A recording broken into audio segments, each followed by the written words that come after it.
Now, let me come back to what I'm looking at, and that is the Indian economy. You know, I am very surprised that we are not looking there at the Indian economy as a whole. We are looking at it in pockets.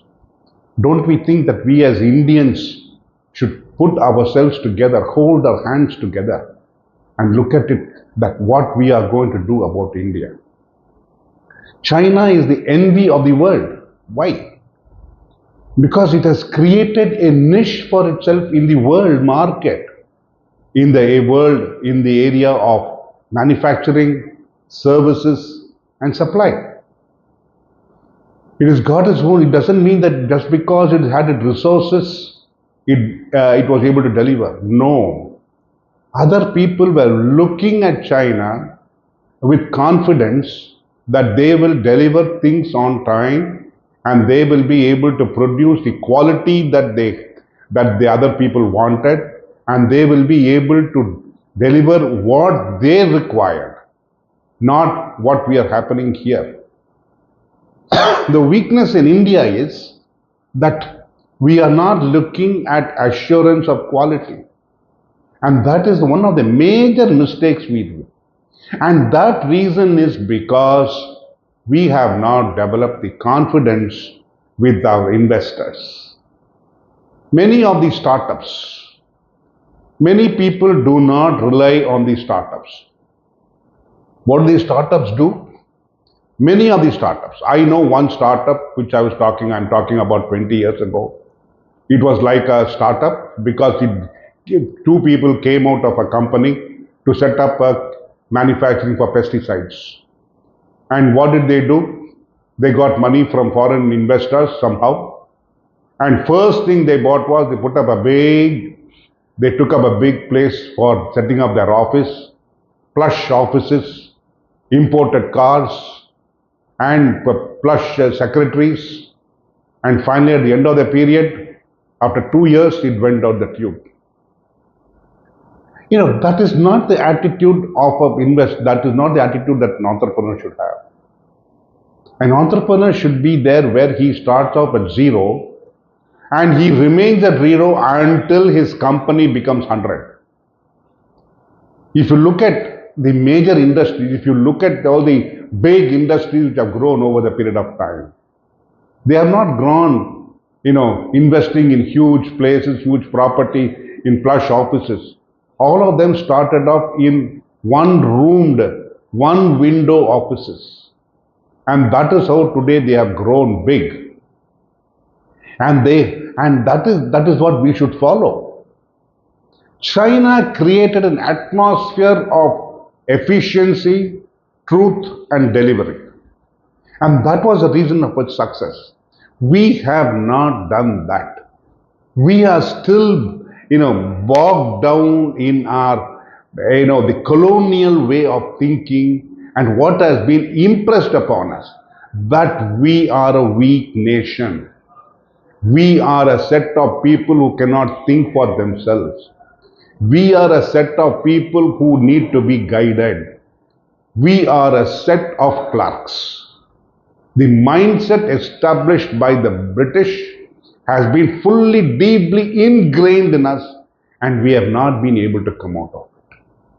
And unless we burst that vague balloon which surrounds us, India cannot take its step forward to becoming a challenge to China. China created the atmosphere for delivering of batteries of EVs, and we were left behind. But today, because of the PLI scheme of the central government, you are having new types of concepts which have come. For example, I was looking at the media presentation of the new car of Mahindra. I'm not advocating for Mahindra, excuse me. The new car of Mahindra. Automatic parking.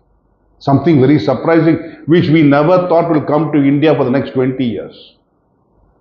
The other day I was looking at, reading a newspaper in which it said NIT Rourkela is trying to produce and started a prototype of a EV battery based on magnesium. Tatas are looking at a bus of hydrogen. Indian DRDO, with its collaboration with the Indian Scientific Research, they are developing a train, a engine to run on hydrogen. Today we are growing in gallops. We are galloping towards development. And how can we sustain it?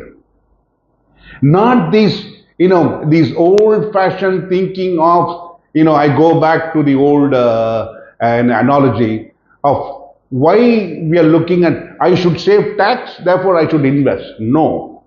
You help the government by paying your taxes, and because today they are providing a new avenue where without exemptions the taxes are lower, use that benefit and use your money for the benefit of a nation.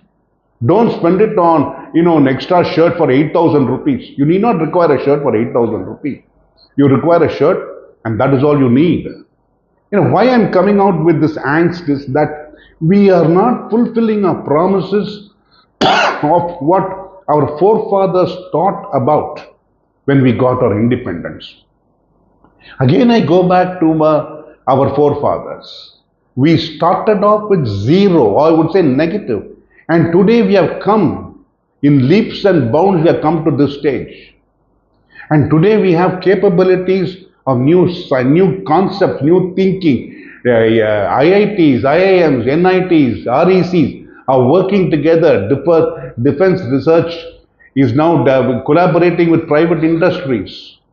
Kalyani and L&T and Tatas are manufacturing howitzers. They are manufacturing guns. They are manufacturing small-scale arms. They are manufacturing trucks for different terrains, ice and snow. And today, India is running trains in Kashmir using a technology by which it is able to run the train even on an icy surface and during the deep cold winters of Kashmir. So we are capable. And how are we going to do about it? That is where I come to the fundamental aspect, that we should all work towards giving the funds to the government for development. If the funds are being misutilized, then I would say no. But today, the funds are being utilized properly. We have to accept the truth part of it. What was happening in the 60s and the 70s when we established the IITs, the IIMs, and the Rourkela plant and the Durgapur plant, today that is happening. And that is what we should look at. What was happening in the 70s, 80s, up to the 70s, what is happening is today happening in the 20s. So we should encourage that. How do we encourage that? If we are able to give the opportunity to the government, for example, I'll be honest with myself, I'll pay the taxes correctly, and I will pay my GST correctly, I will account for GST correctly, there will be more funds for the government to distribute. Today we are having beautiful roads. We are having an underground train running underground in Bombay. We are having the Worli Sea Link, which has not been, it was there in the papers for 30 years. Today we are having a train on the Chenab, the highest point in the world. We are running trains. So you must imagine where we are going and how we will be able to do it. And that is where we should start. Chinese believe in honesty because that is where they started off. They started off manufacturing iPhones and they could deliver the best product with iPhone wanted, and they captured the world market of manufacturing. And today they have created their own niche in the manufacturing of different cell phones. For example, Lenovo, Xiaomi, all these are coming from China. India is not able to challenge them anywhere. That is because we are looking at still the same old 1970s, 80s thinking of no, save tax, save tax, save tax. Look at the broader framework. and discuss it, take it forward. Thank you.